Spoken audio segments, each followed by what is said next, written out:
Let's just, oh no, no. It's too good. We broke the game. We literally broke the game. Hey guys, how's it going? It is Kyle here with another Awaken KSA video. And in today's video, I want to talk about arena offense. A really cool combination. It's not like I'm the first one to do this, but I wanted to bring this guys to you if you guys are not aware, because this is easily one of the funnest combos for arena offense that I've found so far. So this is the top of my realm's arena defenses. And if you notice, you'll see Brand everywhere on here. He's almost in every team. He's easily one of the most popular arena defense characters. And so what that means is you're constantly having a character here that whenever you're facing him and you try to attack other people on his team, he's constantly doing this passive here. When an ally is attacked, there's a 100% chance to counterattack. The counterattack deals 50% damage with an 80% chance to apply attack down. If you've played these teams, you know just how frustrating that is. Combination of his ultimate and his passive with giving shields, but mainly it's this, in my opinion. You know, it's the combination of it all, but getting this attack down really makes it tough to do enough damage to be able to beat these teams. There's a counter out there that I think is actually a lot of fun, and it is Lightwing Zac. So people in the comments have been saying, try Lightwing Zac, he's really good, but this guy's hilarious for arena offense. And my issue with him that I was thinking is I always was stuck in the mindset of A tier attack. And in arena, you have scaling attack. So he ends up being absolutely hilarious if you could just let him survive for a bit. But the fun part is because of Brand, and if you attack someone else, he's always going to counterattack. But this passive, where 30% chance or 50% chance when ascended of gaining a bonus turn upon taking damage. So you could literally just abuse Brand by attacking someone intentionally on the other team, then he counterattacks you, and you have a coin flip to be able to go again.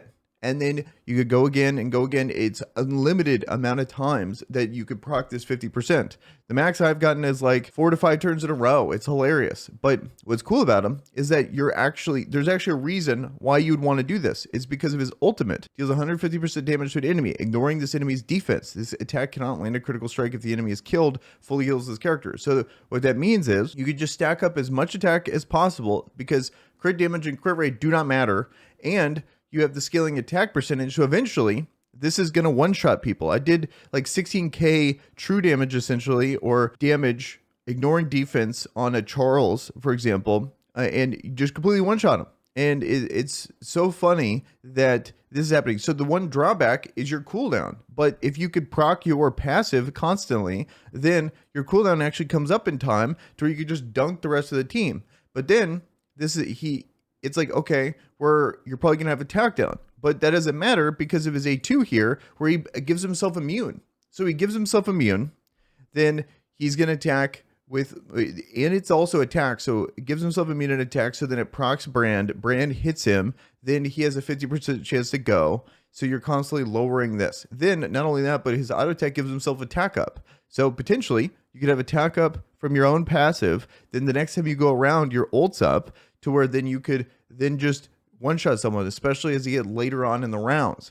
So Lightwing Zac's absolutely hilarious. As you could also see here, I don't think an offense is like trying to grind it out. So it's just never been my go-to move set. I've always tried to nuke them and get them out of there. But these grinder teams where you can scale up are actually really effective in this. If you have the patience, because that's the big drawback in this, is that are you willing to grind through these matches? You could either auto them or you could manual them. I think manualing them makes them a little faster, but I think autoing if you could dial your team in, you could probably get this on auto, and you would be able to face these harder teams that are normally tough to beat or impossible, but you at least can auto them down and then come back later and see if you win or not.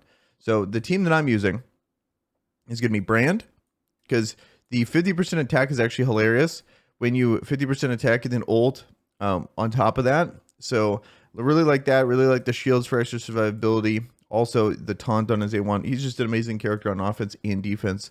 Then I'm bringing Blackhorn. There's a comment that recommended this team similar to this team, but there's the fourth slot. I'm kind of changing up a little bit. But Blackhorn's just a really good survivable unit. Gets you to those later stages of lightning. You could survive lightning for a while, especially with being able to have this passive healing here with his totem. And then he has good passive. He has attack down, and then another really big heal. So good here. I don't even have him booked all the way. Yeah, so he could be even better.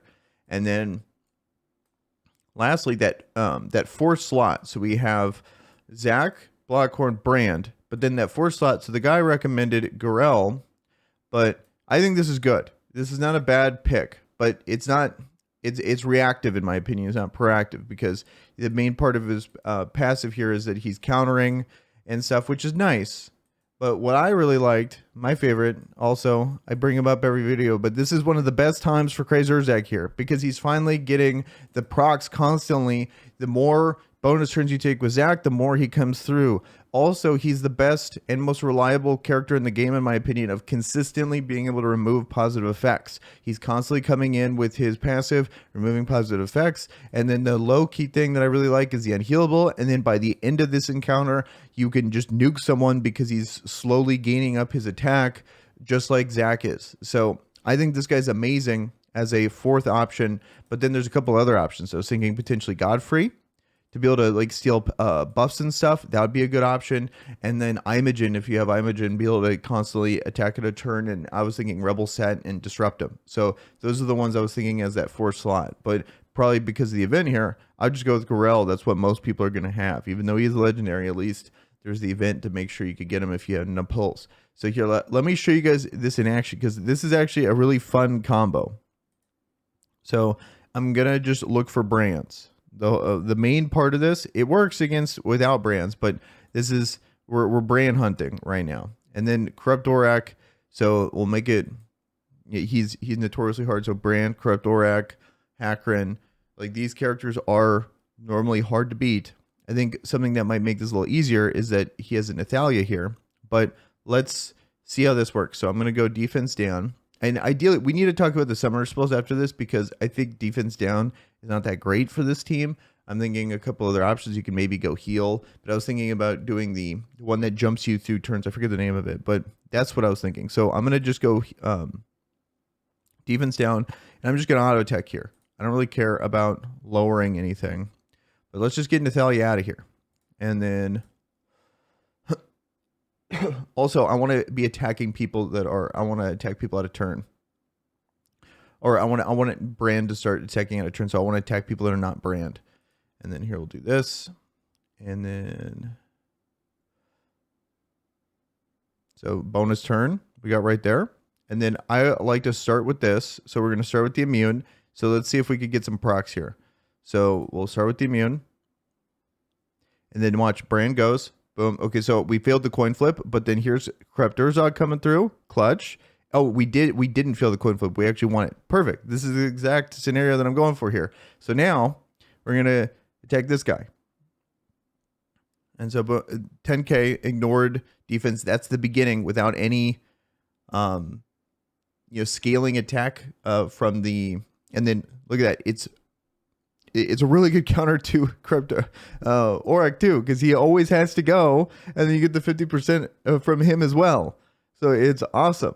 And then so you get the attack up here. Let's see if we get counterattack. Boom, get a go again. Nice. Get the immune back up. Let's go. Let's see if we get attacked again. Here we go. We got another turn. Let's go. And now let's actually start hitting him. I could be hitting Hacker and just see if I can keep going over and over again, but I want to get this guy out of here. Let's just end the game. And then now he's under 50% health.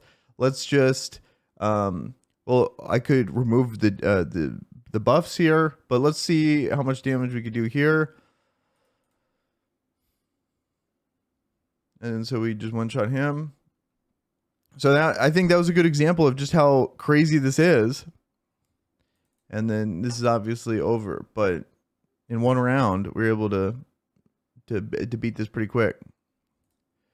So we just got to kill him. Luckily he doesn't have like a Mathasia, so he like reses the Mathasia. And boom, and we get another turn.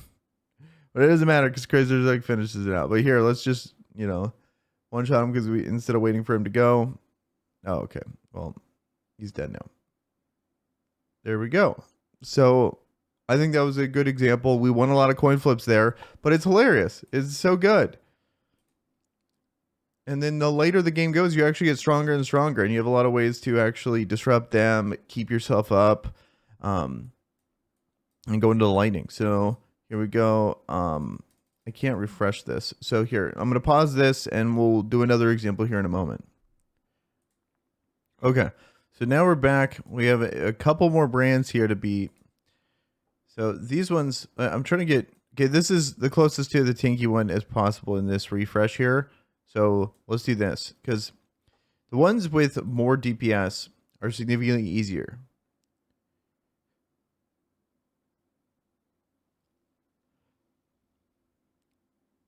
But here we go. So I like having them go after, so I can just go here and then start the just removing debuffs.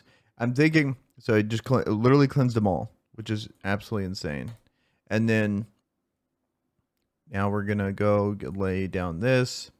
But the main thing is with Chris Urzak, I'm thinking just high focus and crit rate. Just to at least get it, because eventually you're gonna get the attack. You're gonna get strong. So ideally, you want everything. You want it high focus, high crit rate, high crit damage, high attack, high speed, but you can't get it all. So trying to get a good build with him is gonna be tough. Okay, and we got it. Nice. So, and then he comes through, removes the debuffs or removes the buffs for you. So then now we're gonna try to dunk her. And one shot. It's actually crazy. It circumvents Hakron. It does well against Kreptorak. It does well against Brand. It's legitimately pretty good. And then now we just need to attack other people. So here, we got another attack there because he just decided to attack us on our turn. Now let's get Hydri out of here. Well, actually, we got to wait. We'll lower them because they're going to be ulting. So here, I'm going to unhealable her. So then when, oh, okay, we got resisted, but the goal here was to not let her die because Bethasia's going to just res her anyway. So here, let me try to taunt her now. And okay, didn't get the taunt. But oh well. So what we're going to do is just, whittle down the rest of the people here. So here, let's go on this person because killing them doesn't matter because Bethasia's just going to ult anyway.